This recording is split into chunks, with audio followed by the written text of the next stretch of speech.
so we can, there you go. So we can share it for anyone who couldn't be here this morning. So welcome.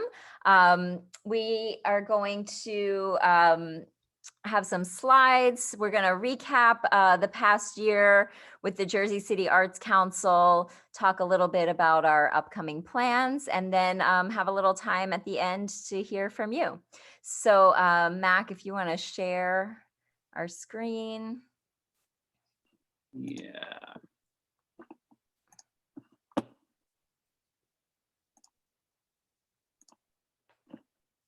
All right, is it up? We've got it, action. All right, welcome everyone to the Jersey City Arts Council's 2021 annual meeting. We're going to start off by introducing you to our board members. So I'm Heather Warfel Sandler. I've been the chair of the board for the past 2 years. I run the high school dance program at County Prep High School. We're celebrating our 20th anniversary, actually. So my background is mostly in arts education. I also taught at NJCU for over a decade in the performing arts department. And I'm a founding member of the Arts Council. So I've been here through the whole past 4 years of our existence, and I'm happy to serve in this position. Our vice chair is Mike Grabowski, who has been our vice chair also for a couple of years. Mike works in film, TV production and is a senior lighting designer and works, if you're seeing something on TV, Mike is probably there working backstage. He works with all of the biggest networks and is one of the hardest working people that I know. Our secretary is Natalie Brathwaite. She's there waving.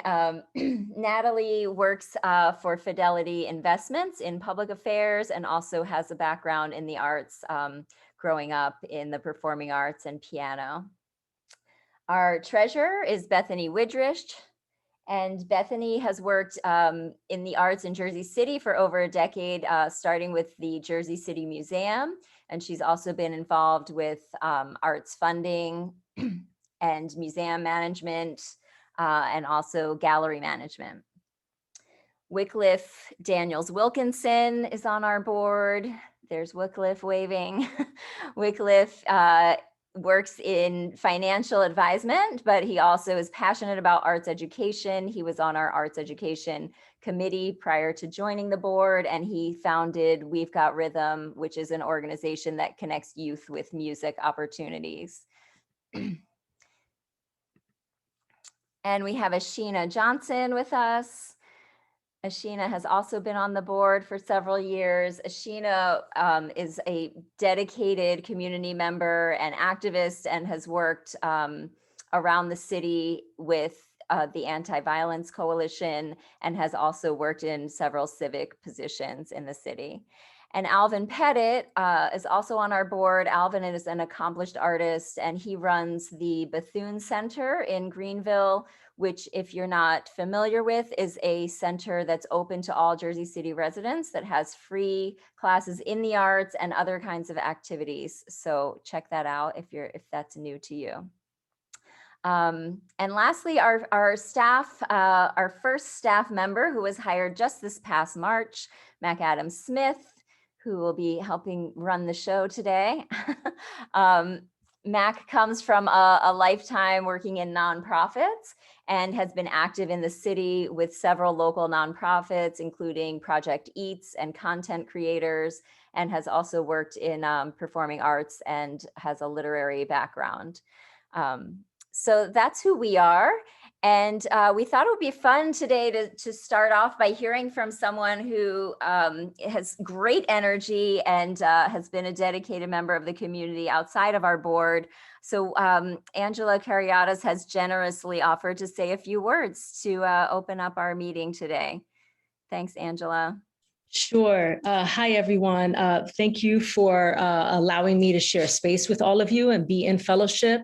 I'm going to make functional use of your time.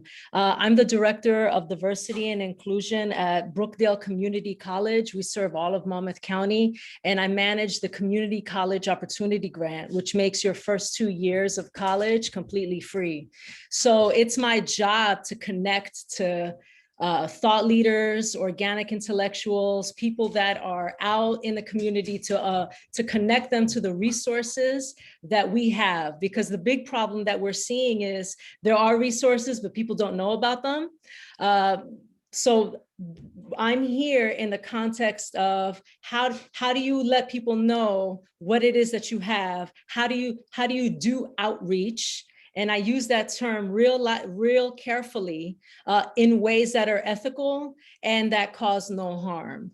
So let's get into it. And I could tell you a little bit of what I'm doing, and you could take what you need and leave the rest. And this is how we continue to build off of each other's ideas and energies and expertise. So we're not working in silos. That's one of the most important things that we say. How can we get rid of silos, people working parallel, or people, we could work apart, but not separately. So we could create cohesive units, open communication, and trust along sectors for greater sustainability. So the first thing, consider a healing-centered engagement, a healing-centered engagement framework for your art and art making.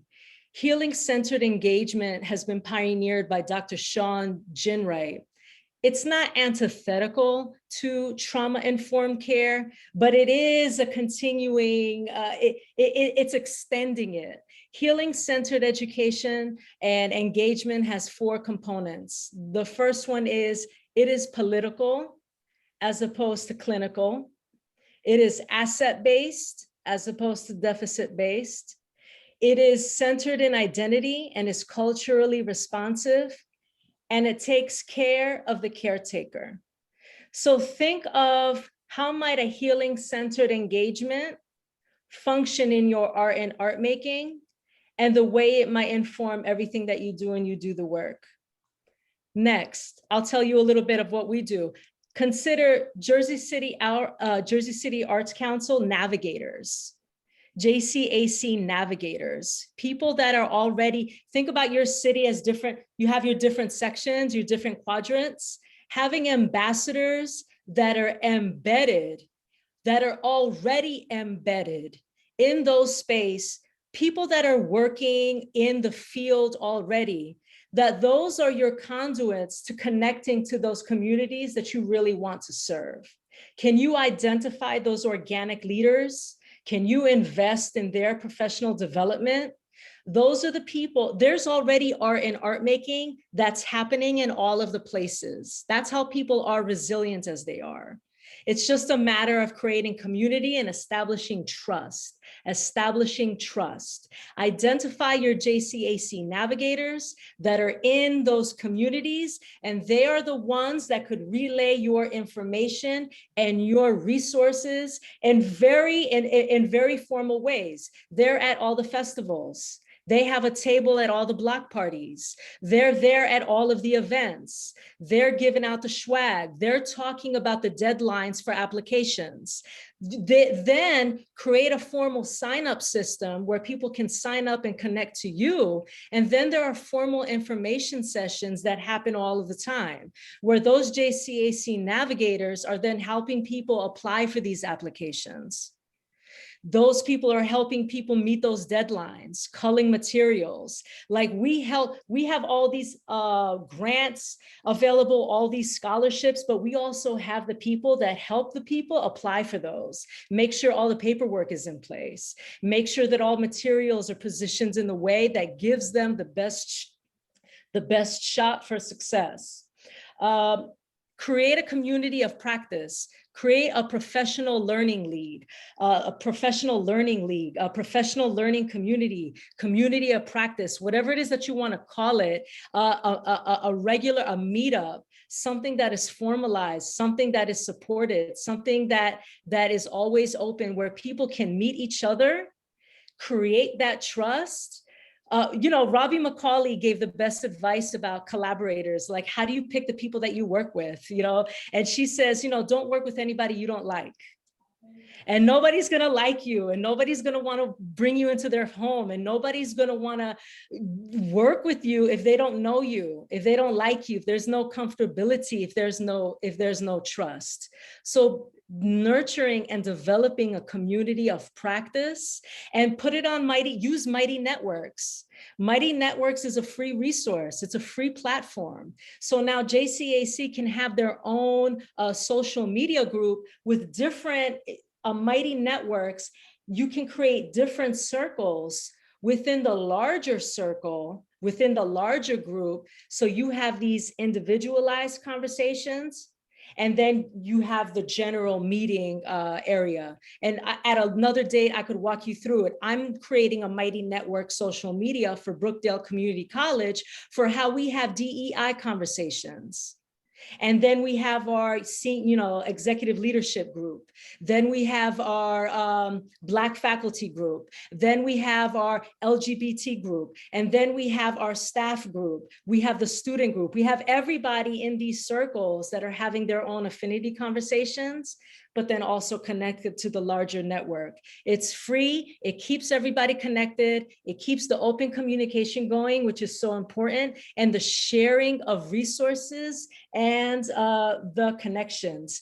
Use what's already in place. Support what's already being made. I heard somebody say, I'm hosting these free workshop sessions. I'm hosting these free yoga sessions. I'm hosting these free art making sessions, but nobody from the community is coming. Nobody wants to go. It's okay if nobody wants what you have to give. That's like the first, a radical humility here. That's gotta be okay. It's being responsive instead of being reactive. It's supporting and building what's already existent and formalizing that, strengthening what is all the richness that is already existent in different communities and different spaces, and supporting those. And then in time, Dr. Bayo says we have to slow down to move fast.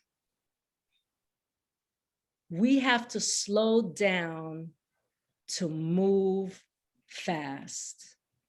Easy, luxurious time in developing trust. Hang out first. Go do the thing first, right? Be in that space first. And luxurious time to develop that trust, because nothing is worse than moving fast, making a mistake, and then repair work. Slow down, build what's already there, all right? Next, be regular with the brainstorming sessions, but make it fun. Please, brainstorm. Don't sit around a table and say, what are we gonna do? Does anybody have anything they want to say? Oh man, that's so much pressure. Super structure your brainstorming sessions. And I'm doing one right after this. That's why I'm going a little quick, because I got to show up to the Reconnect conference for arts educators. And we're going to do super structured brainstorming sessions, because in structure, people can get free. So host regular brainstorming sessions to let people get loose, to tap into the wisdom of the circle that's already there, to be problems are beautiful things, because with a problem, that means there's solutions. So you're creating these structures to tap into the wisdom and the problem solving that's already inherent in the circle. Support what's already there. Like for treat young people as professional artists. I don't care, treat young people, do not paternalize. Treat young people and arts education. A lot of poets don't like teaching the poetry workshop. And that's, that's fine. But some people do, some people treat young people as professional artists. So tap into systems that are already moving and already exist. Like, what's up with the Hudson County Teen Arts Festival? Breaking silos, like who's running that? Where's that at? What schools participate in that? How can you support that? The Hudson County Teen Arts Festival. I just got done teaching at the New Jersey State Teen Arts Festival, right? Like where are Jersey City schools in that? How can you support participation in that? That's already a structure that exists. How can you tap into what is already there instead of reinventing everything? What's up with Poetry Out Loud? How does JCAC already support that? What are the schools in Jersey City that participate in that? Who are the teachers that want to bring that into the classroom but don't know how? Like you have a Jersey City Poet Laureate, Breaking Silos. How do we connect all of these pieces that already exist, but aligning them in such a way that it builds a kind of cohesion, but also deep momentum that everybody could participate in and accelerate. Build your relationships with your chambers of commerce. Build what those relationships are like. There's the Black Chamber of Commerce, your Latino, Latina, Latinx Chamber of Commerce, your LGBTQ chambers of commerce. Every county has these very specific chambers of commerce. Your women's, sign up for those newsletters, find out where you could show up to where they're at. Those JCAC navigators being now liaisons to those different chambers of commerce. So we're connecting your art making, your businesses, your communities, your people, and we're putting all of these pieces together because those relationships matter. You're going to find opportunities through those entities, not you supporting them and them supporting you. JCAC hosting your professional development workshops for teachers on art education. And this is where I'm at, and where I'm at doesn't mean that that's where you got to be at, right? But I'm using myself as an example. Art making, healing-centered education, healing-centered art making, right? Healing-centered engagement through art making for teacher professional development. Make those connections with your Board of Ed. You're super into go into those. That's how you go into those teacher professional development has to happen. Offer continuing education units for being a part of and participating in your professional development. I didn't say anything about the art. I'm not saying anything about the actual art making, but that's the easy part. It's creating all of these other avenues and pipelines and conduits and bringing all of that together. Healing-centered education, taking care of the caretaker, political rather than clinical, asset-based, culturally responsive, and centered in identity. I'm going to stop it there. I thank you for your time. If there's anything I could ever do to be of service, please tell me. I'm gonna hang out for 2 minutes. And thank you, Heather, for having me. And thank you, all of you here, for everything that you do. Angela, thank you so much. This was a great way to kick this off today with some inspiration. And I think it's clear why we invited Angela to speak. She's so inspiring. And also so much of what she says relates to what the Arts Council has been doing and also what we strive to do in the coming year. And I think also is just great advice for any of us running organizations here in Jersey City. So thanks again, Angela, for your time and your wisdom and your heart. So we'll get back to our presentation. We're going to go to a little bit of business because I know that the Arts Council is an organization that everyone does look to for navigation, as Angela said. And so just to let you know a little bit of what's been happening internally, I'm going to turn it over to our secretary, Natalie. And Mac, you can share the screen. Everyone, I'm going to share the screen. Okay. So I'll just jump in. Wow, hard to follow Angela. And I feel like I'm going to be talking about some of the boring aspects, but it's the boring where, a lot of the great work happens. So organizational growth has been a huge and ongoing priority for the council. In order for us to really affect change and to create strong impact in our community, having a strong nonprofit, a strong board, strong policies, clear mission, clear resources is really important for our growth. And so over the past few years, and really this year, I would say, we really have tried to think more strategically and to think more about how we can make an impact in the community with the resources we have now and how we can continue to grow those into the future. So wanted to just touch on a couple key highlights from this year. Back in January, which seems like 2 years ago now, but our board got together for just kind of a mini retreat to just reflect on where we had been and where we hope to go this year, given all of the new changes that were going to happen. And here are some of the things that we did accomplish. So thinking about organizational growth, Heather shared we hired our first staff member, which was critical. Bringing on McAdam and bringing on a person to help with the general operations and programs has allowed the board to kind of take on more of a strategic role, help us to think how we can continue to do things bigger, and have McAdam really control a lot of our communications, programs, those things that help us better connect to the community. So that has been a huge, huge, heavy lift. The other area that we're really proud of is around our advisory board. So all of you, when the council first started, we had a lot of very successful and helpful committees, but there was a lot. And so what we really wanted to do is find a way to streamline that process, take all of that knowledge of, the community and have kind of an organizational structure that will better help us be informed on what's going on and how we can also share that back out to the community. So formalizing our advisory board was critical. And in that, we also decided to focus on two kind of committees that will continue to help our growth. So that is the fundraising and then also outreach. You heard Angela talk about the importance of community engagement. That remains a priority for us. The other key area, which is no surprise, it is super important for a strong organization, is finance. And in the past 2 years, we have tripled our budget, and we hope for that to continue to grow so that we can bring on additional staff and additional resources for the organization.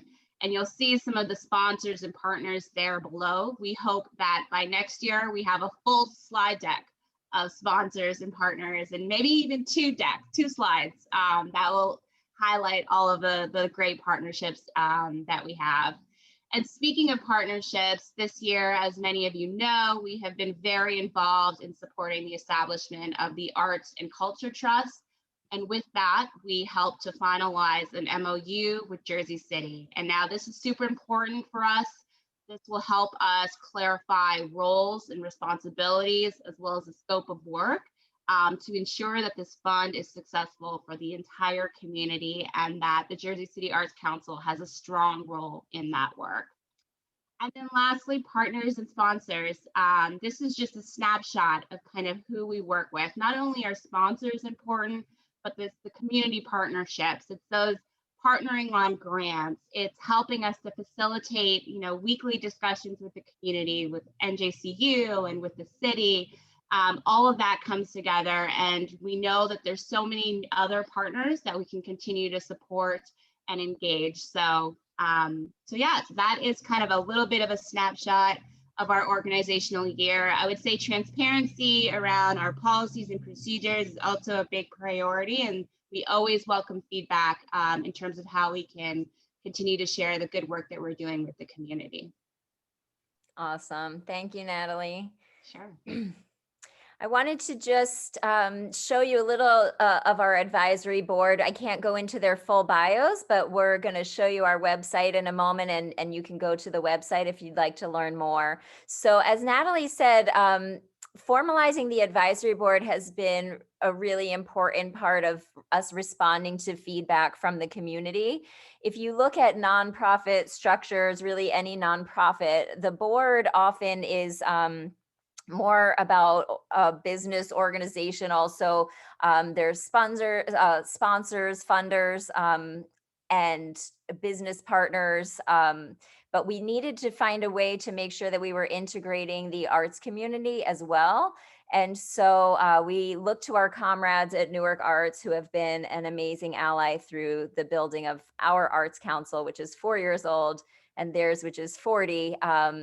And looked to Jeremy for some guidance, and we found the best way to integrate that input was to formalize the advisory board. The advisory board has a role now within our bylaws, so they will meet quarterly with the board. They're sent the minutes from our board meetings, and the advisory board represents arts businesses, individual artists, nonprofit arts organizations, and also community partners to help us make sure that we're engaged with all the different sectors in Jersey City. So we have Rimley Roy from Sarati for the Performing Arts, Yasmin Gaskins, who works with the Youth Mural Arts Program, Kevin Clark, who is a grant making consultant, Brian Benninghove from Riverview Jazz and the Jersey City Jazz Festival, Ernie Paniccioli, who is a legendary photographer, hip hop photographer, Jules Perot, who's a community liaison and producer of he's produced the Hip Hop Festival in Brooklyn. I just went to a show of his last week up in Union City. Caitlin Halpern, who runs Smush Gallery and is also a dance artist. Nancy Mendez Booth, who is a writer, author, and performer. Shimona Stokes, who is a visual artist, who you'll hear from in a little bit, and Alex Pergament, who is a musician and an artist, and also has a legal background, which has been a great resource for us. I'm going to turn it back to Mac Adam now for our next slide. Great. So I'll jump in. Hi, everybody. I'll jump in to the Arts and Cultural Trust Fund, which many of you have probably been keeping abreast of. You have heard a lot of these. You've come to our meeting, our public meetings, so maybe this is a bit of recap. But we just wanted to, for anyone who isn't aware, make sure we talked about the trust, because it's a huge step for Jersey City. We will be the first city in the state to run something like this. We think we will be a bit of a model for other municipalities in the state to be able to pull this off. So the Arts Council has really been working hard to work with the city to build this out in a way that is impactful for our community, that is equitable, that is really investing in our community arts, our artists and our arts organizations and businesses. So the Arts Trust, starting last year, the Arts Council helped organize and led a promotion and support for the passage of the referendum, which was voted in November. The referendum passed with 62% of the vote, which was great. It showed a real drive for supporting the arts in the city beyond our arts community, that the general public wants to see this kind of support. And we've been, like I said, working with the city, meeting regularly. Heather and I, Ashina, Natalie have been in calls with the city a couple times a month, usually to discuss the Arts and Cultural Trust Fund, hours-long Zoom meetings, which everyone loves. But we've been doing that with this goal of supporting a thriving cultural sector and providing equitable access to the arts for all of Jersey City. We're determined to make sure that that's a part of it, and that these community meetings that we've been doing are giving a layer of transparency to the process so that the community can feel involved with the process and can see the results of our work in there. We've been able to show, the direct results of changes to the language of the text of some of these, of the ordinance, for example, that came out of community meetings and the feedback we were getting from the public. We've also been spending a lot of time researching granting, becoming better accustomed with new ideas behind grant making ourselves, so that we can provide that information and that expertise to the city through this process. We have met over the past few months. We've met with Sharnita Johnson at the Dodge Foundation Kevin Clark, Joe Wax, who works with the county, Randy Engstrom from Grantmakers of the Arts, who is also an advisor for the NEA, Jeremy Johnson at Newark Arts. It's, like Heather said, they've been a fantastic partner, as well as webinars and workshops that we've been attending as well to become better informed with this and be able to talk more openly and freely with the community about this and provide, like we said, transparency that we felt hadn't been there in the past with some of these types of discussions. Awesome. I was yeah. just going to add, Mac, just for some specifics, because we got a couple of emails. The applications for grants should be opening in August or September, so you haven't missed that. And also the committee nomination form is now open. So that is for the committee who will finalize and approve all of the grants. So that is not a position that you want to be in if you are seeking to apply for a grant. But if you know people who are well informed about Jersey City, about our demographics, about the dynamics of our city, and who also care about the arts, understand the arts, those are the people that we want nominated for that committee. You can find the links to the form on the Arts Council website and also on the Cultural Affairs website. We'll find the links and put them in the chat for you. But that is something that's happening soon. And then there will also be nominations opening in the next month for the art review panel, who will also be looking at applications. And that is we're looking for arts experts, but again, not people who are applying for grants. So that's just a little bit more of the timeline, and we expect to have another public meeting on this in the next month or so. Yeah. We're going to go over to Mike now. Hello, gang.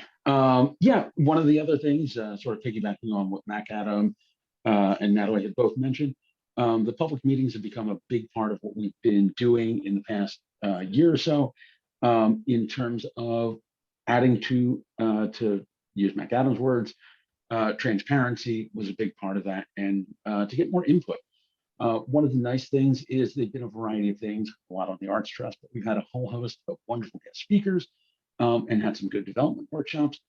Partnering up with NJCU, Rising Tide, Cultural Affairs have given us a sort of wider breadth to bring to people. But I think the nicest part was being able to bring other folks into the conversation, was being able to finally sort of, as Angela put it, break those silos a little bit and have different people invited in. That's been one of the things that we've been strongly pushing for, is finding ways to sort of break those bubbles a little bit and get outside of who is normally involved in the conversation, involving the broader community, and just having other people's input as all of this develops and impacts the whole city.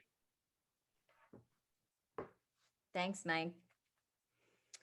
I think we'll turn it over to Bethany.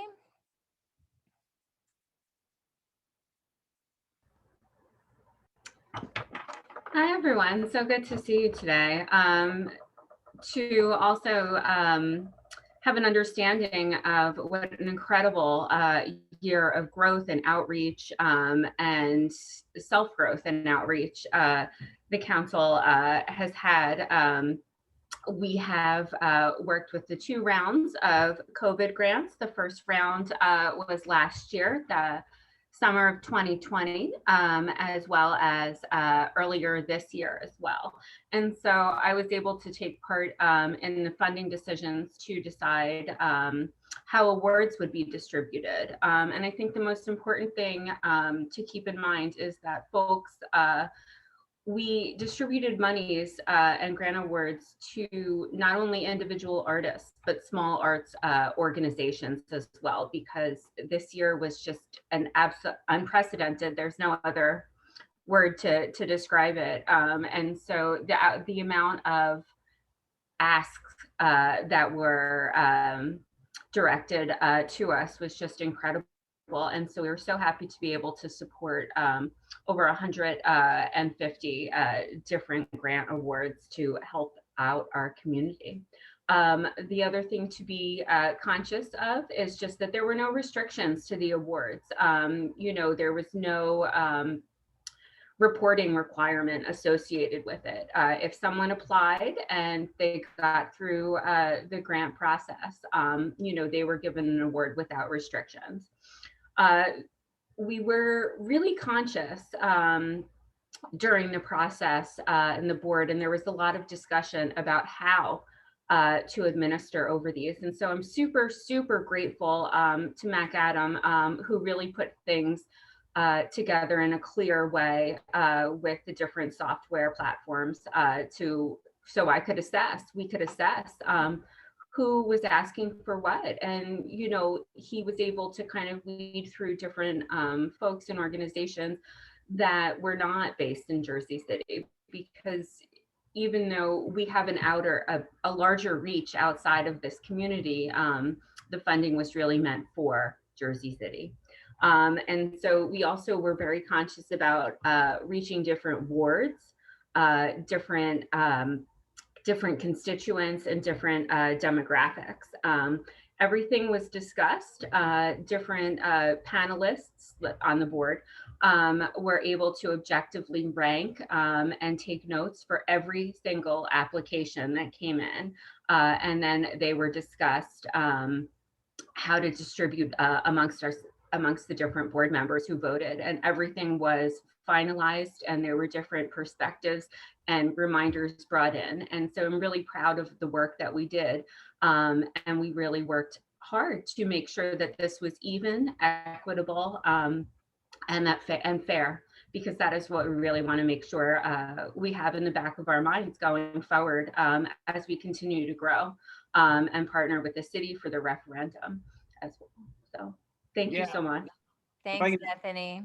Thanks, Bethany. Yeah, if I can just add to, she said it's our biggest, the biggest year we had for grant making. The realities of the pandemic made it a reality for us.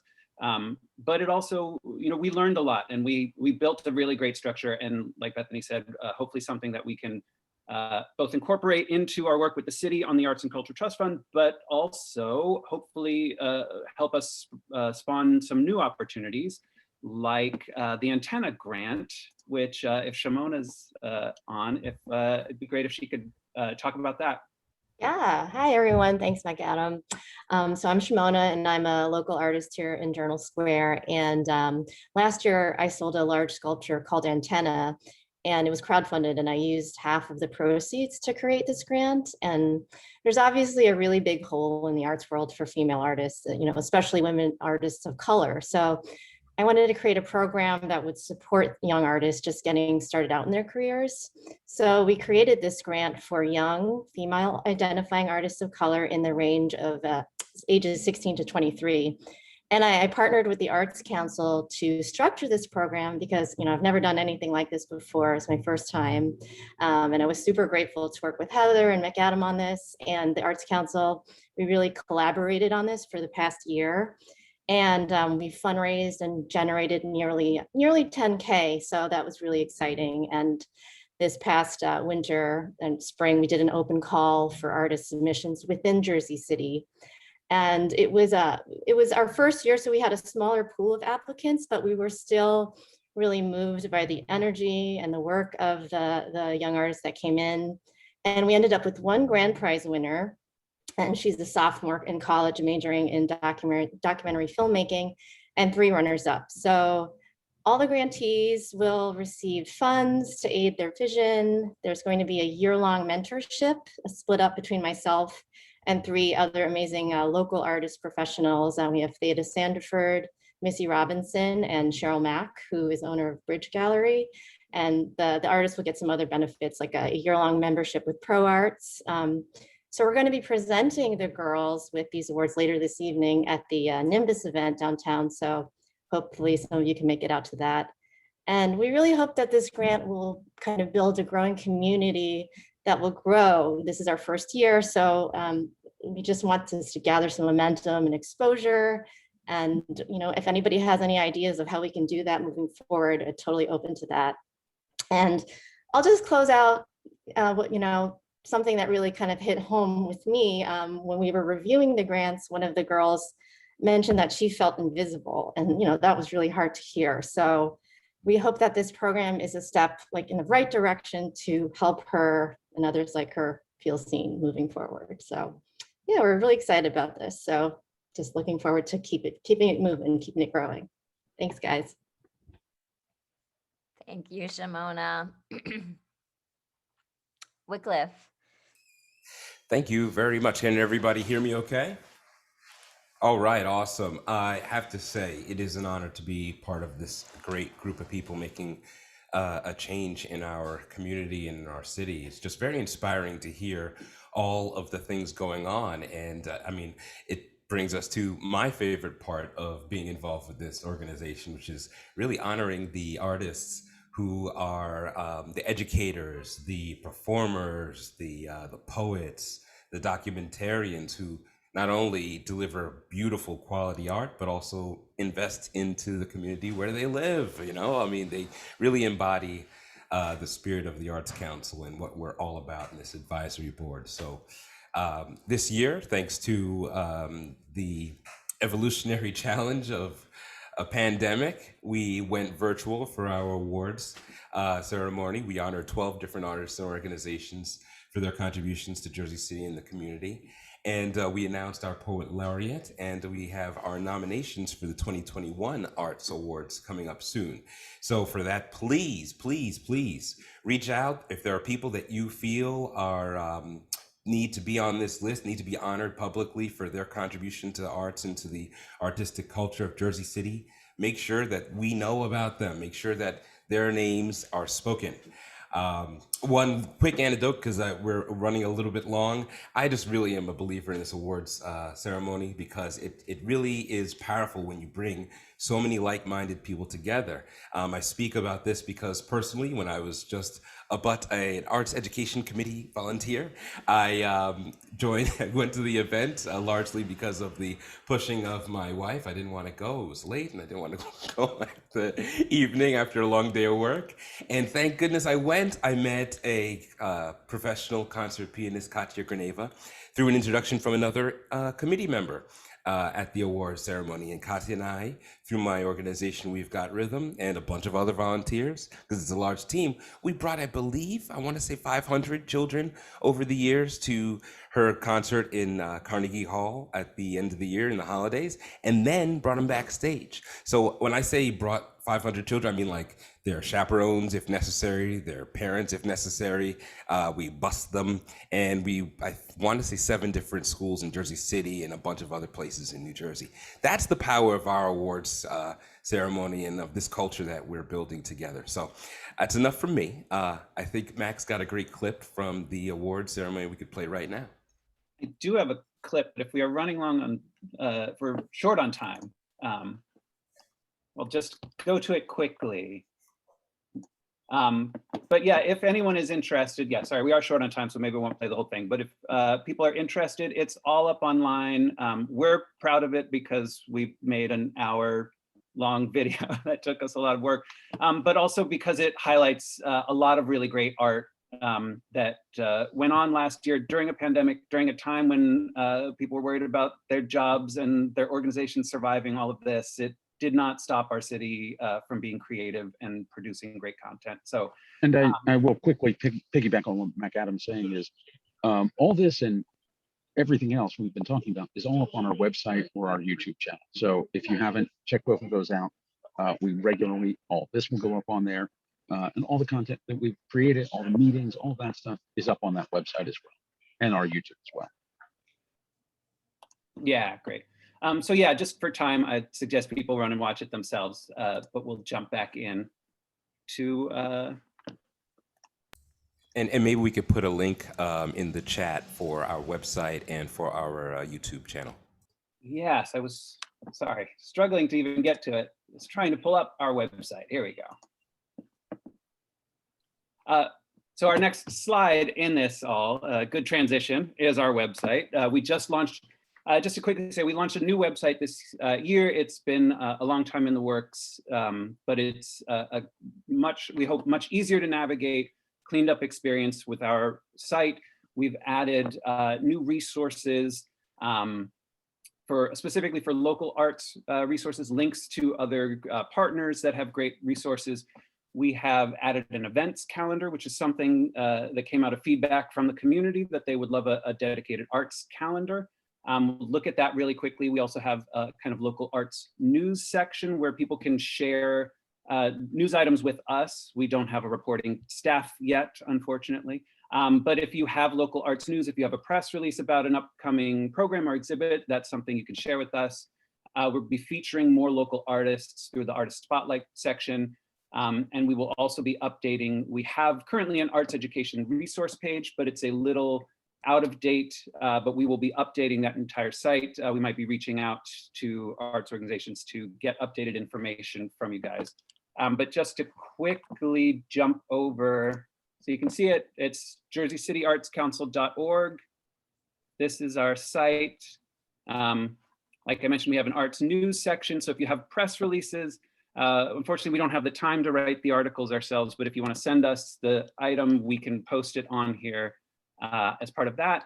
And then just to also let you see, as one of the more interactive elements, our events calendar. This is another thing you can submit your own events to. There's this tab here, submit an event, if you would like it to be included on the events calendar, just to highlight one in particular. So just another way for people to promote programming, your own programming, arts programming throughout the community. So we hope you'll jump in and use the calendar and send us news items to post.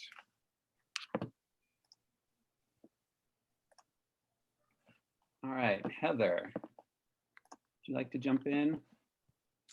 Yeah, I think Ashina was gonna, Ashina. yep. Yes. Good morning, everyone. So there are many ways that you can support the Arts Council, and in exchange, there are many ways that we can support you as well. One of them is letters of support for your grant. So if you are working on a grant and you would like the recommendation of the Arts Council, please, in a timely manner, send that information to us, and we will do our best to get that letter of support out to you. Space for the Arts. If any of you have been to 150 Bay, you'll see that it is a beautiful place with lots of art space and offices for those in the arts community. So if you haven't been there, please visit there. If you're looking for a space, you can reach out to us and we'll help you get more information on that. Promoting your arts programs. So you get newsletters from us and you've seen our website. If you have an event that you would like us to push out, please send that to us. Give us a little bit of lead time so that we can get, the maximum exposure for you, but we will be glad to promote your arts programs and events. We also share calls for arts opportunities for artists. That could be something national, something local, something statewide. If we receive the information and it is something that we believe that you could benefit from, we will push that information out through our newsletter and through our website. And then lastly, we have our networking, introductions, and advocacy, which I can mention tonight. This evening, we have our annual meeting after party at Nimbus, followed by a show with the New Jersey Symphony Orchestra. So if you're interested in that and you did not get the link, can we drop it in the chat section? Please join us tonight, come mix and mingle with us and then enjoy the show afterwards. So again, we are here for you and to support you. So reach out when you need our assistance. We'd be glad to help. Thanks. So just as we get to the end here, talking a little bit about our goals for next year. So we have an annual vision meeting in January. And so this year, that was when we formalized our advisory board and started to restructure our committees. And so we also created a new strategic plan, which if you have any interest in the details of that, you can send us an email. But some of the highlights of what we expect to spend our time and energy on next year: targeted board expansion. So just looking at ways to expand our board, we are looking for particularly someone with accounting experience, nonprofit management, fundraising experience, and legal expertise to expand our board. We have formalized also a fundraising committee and an outreach committee. So the outreach piece of these online public meetings, a little bit of a silver lining that we started those due to the pandemic, but it has ended up really providing us an opportunity to connect with a lot of people that were not previously involved in these conversations. And so that's been great. And we want to make sure that we keep that going as things continue to open up and as opportunities such as the Arts Trust grants arise. We want to make sure that everyone is getting that information and everyone has equal access. So we're putting a lot of focus on outreach. And that's also in response to some feedback from the community about communication. You know, we're aware that up until 2 months ago, we were an all volunteer board, and it's been hard to be consistent with communication. So we really want to respond to that. Newsletters more regularly. We've worked on the website, so that will hopefully be a more consistent way for us to promote programs and for you all to promote your own work and projects on the website. And getting back to, as we get back in person, getting back to our quarterly community meetings, which is something that we're also committed to, and hosting those around in different wards in the city to make sure that we're always meeting new people. We hope to expand the staff probably in the next 2 years. And that obviously will require fundraising. So therein comes the fundraising committee. So building out our organization in a way that keeps it stable so that we can continue to do this for a long time. Support for artists with the Arts and Culture Trust Fund. So a lot of that MOU partnership with the city is that we can continue to help artists get that information, support anyone who needs extra assistance to make sure that everyone is reaching out, everyone who might be eligible for those grants has the opportunity to apply.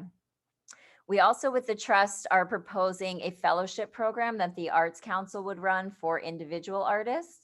I think most of the large grants that the city will end up providing for the trust will go to organizations and businesses. And so we want to make sure that individuals don't get left behind. And so we're currently drafting a proposal for that fellowship program. And then again, the community meetings that I mentioned before. So I think that's the end of our slides. Mac, if you want to close it up, we could maybe just do a couple of comments, and or everyone is welcome to post questions, suggestions, links in the chat, and we can all kind of access there. Go ahead, Mac. Sure, yeah, if, here, let's bring everyone back together. Yeah, if anybody has any questions, feel free to raise your hand. You can use the icon, the hand raising icon, you can chat. We'll make it work in these last few minutes. Varsha has a question. Varsha, do you want to start us off? Yes, hi. Hi, everyone. Good to see Hi. you all. So I have a question. Is there any guidelines to start a program? Like, I have some idea and I would love to start a program. I have all the contacts and connections. It's just that if you have any manual and all, I would like to go through the manual to understand how to go about launching a program and execute it. Thanks, Varsha. We don't, but I am writing that down, that's exactly the kind of thing that I think as the Arts Council grows out our resources that a lot of other people would need as well. And so I'll put that on our list to discuss drafting something like that would help people get organizations started. Yeah, because I've been keen on starting a program for a very long time. It's just that I didn't have direction. But now I think I'm at the right place and I'm highly motivated and I would like to use all my contacts. Okay, for sure. Yeah. There's lots happening in the arts today. So I know Rimli is here. Rimli, do you want to just say briefly? Hi, I'm really excited to be, back with the JCAC board, advisory board. And thank you for the introduction earlier, Heather. So nice to see everyone. I'm back from India after 6 months and I'm so happy to be here. I'm excited to share an event that we're doing today at the Lowe's Theatre. It's a fundraiser for India's COVID crisis. and I'm performing too. So I hope, I mean, I know that there's another event going on in the evening and I would have loved to be there myself. But I have to be performing there. So I think there's going to be like the first thing is the opening act, which is our dance. And after that, there's a Bollywood movie with English subtitles that's going to be screened. It's a love story. And there's going to be, I think, Indian food and, you know, snacks and stuff like that. So if anybody wants to come out, it's at 6 o'clock today at the Lowe's Theatre. And very excited about an in-person event. And I wish I could sneak out and attend the other event happening in the evening. I will try my best. Anyway, and thank you so much. And I'm excited about all that we're going to do with JCAC this year. And I'll send in my inputs and, you know, all my comments once I see the website and all of that. Thanks, Rimli. Thank you, Rimli. Thank you. So yeah, if anyone else has links as we're wrapping up to other events, or anyone else have a quick comment or suggestion, we'd love to hear from you before we wrap up. Questions, welcome. I want to just make a quick comment. Thank you everybody for coming out, I guess, virtually on your Saturday morning. Because it's that type of energy and spirit that helps us. We're volunteers, and it's a big, important job of helping to grow the culture of arts in our community. So with your dedication, I mean, we have a performer who is saying she wishes she could come to the other event. I mean, that's the kind of spirit and dedication that we need to get over some of those challenges and sometimes communication difficulties. So thank you everybody for your dedication. All right. So thanks again, everyone, for joining.